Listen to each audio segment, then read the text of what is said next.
Death scares people. Death scares people, and it should.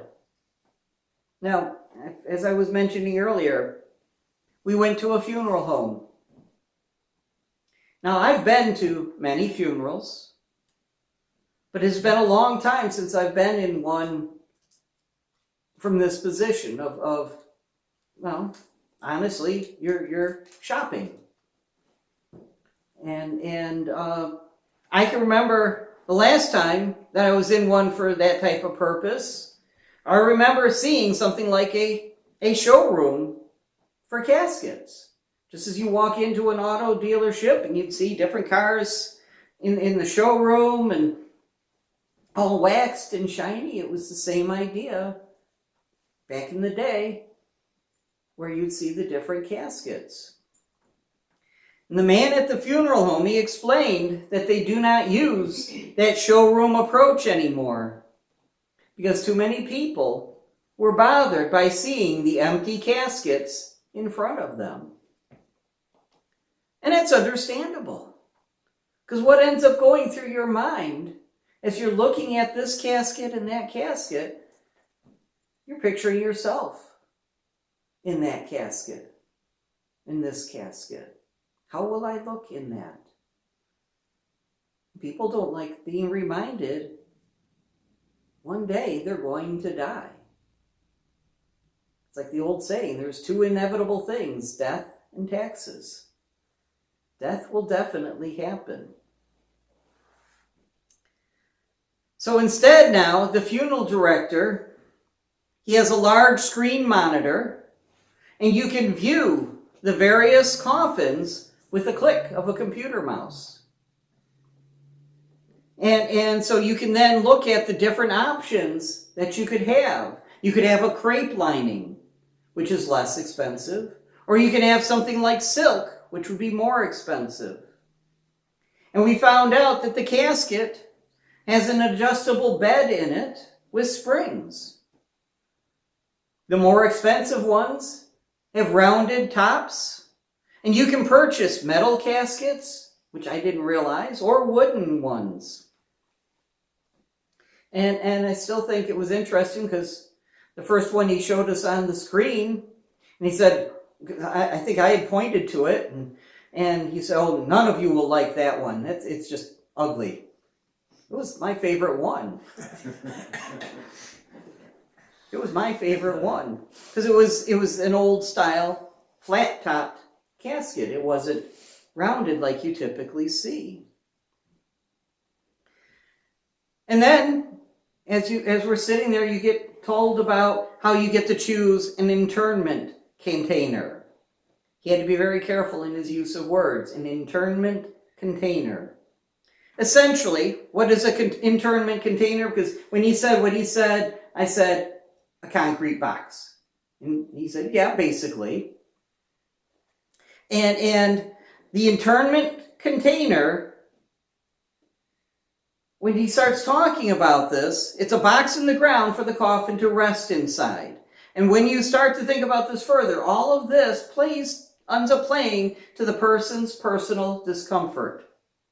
The internment container is required at many cemeteries because the ground over a casket tends to sink in over the years. And that makes it more difficult for the groundskeepers to keep up with their groundskeepings. So you can purchase a concrete internment container, which is less expensive.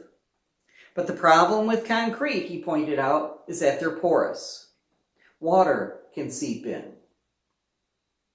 Other internment containers, and he showed us, he had little samples of all these different things. Other internment containers are made with different materials or metals and such, and they even have special seals to prevent water seepage. Now, I know for me anyways, what was going on in my mind. I don't know for anybody else and what might be going through your minds right now.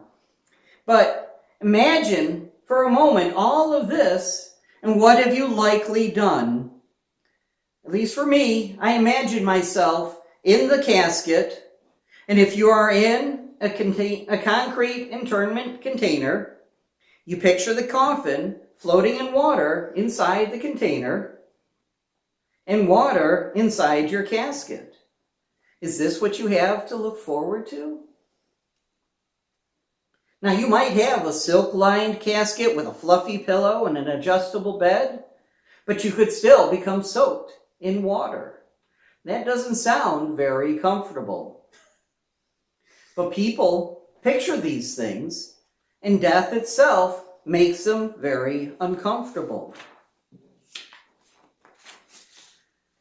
And Linda and I had a great conversation about this later when we got home. Because what people forget is that they will not be in that casket. Yes, your body will be there, but you will not be there. It doesn't matter if you have a crepe liner or a silk liner, you will not be there to enjoy it. It doesn't matter if your casket is wood or metal, you will not be there to appreciate it. It doesn't matter if you have a concrete internment container or a stainless steel internment container. You will have no idea if you are wet or not, because you will not be in there. For the disciple of Jesus Christ, to be absent in the body is to be present with the Lord. You will be with Jesus Christ. Your body is left behind, and one day it will be raised by Jesus Christ as an incorruptible body. And what a blessing to know that your faith on Jesus Christ is not in vain. He arose from the dead, and at the same time, saints arose from the dead, and they went into Jerusalem. What a blessing to have this promise from the Lord. Amen. You will not be concerned with your casket or with your funeral arrangements. Where you are buried, and if it has a nice view or not, it will not matter. But these were things that the director was pointing out. Make sure you get over to the cemetery. They could show you different plots so you can see where they have a good view or not. And he was saying, you're not going to want this casket because it has this ugly metal work where the pallbearers would hold the handlebars. And it doesn't matter. You're not going to be there. And you know what? You're not going to be in heaven looking down and watching and say, oh, I can't believe they put me in that suit. When you think about it, you are not going to be there. This will matter. Jesus Christ is what will matter. And that's what we got to get in our heads now, is that this will not matter, and Jesus Christ matters here as well as there. And so it doesn't matter where you're buried. It doesn't matter if it has a nice view or it doesn't have a nice view. It doesn't matter how often they mow over you. If they have flowers put in your spot, it won't matter.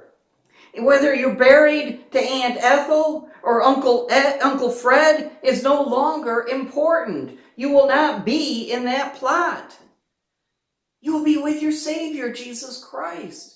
That's what matters. And that's what we have to get across to people. That's what matters. But people are scared. People are afraid of death.